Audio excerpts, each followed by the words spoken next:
In Scotland, we are currently manufacturing our COVID-19 vaccine.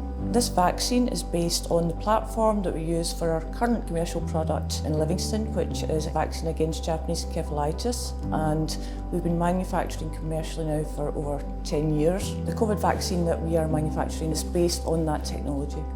We initiate a batch by thawing cells, and then we inoculate with the virus. And we harvest the inoculum, which is essentially a liquid, and then we concentrate the virus down and we inactivate, purify and formulate with alum and CPG. So the skill set we have developed over the years from our commercial manufacturing we can now utilise for the COVID manufacturing.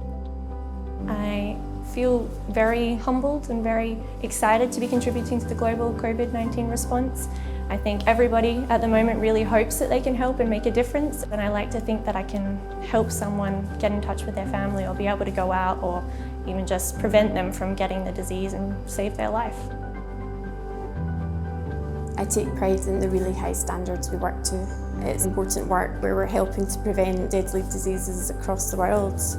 The work we're doing here will allow me to see my grandpa sooner.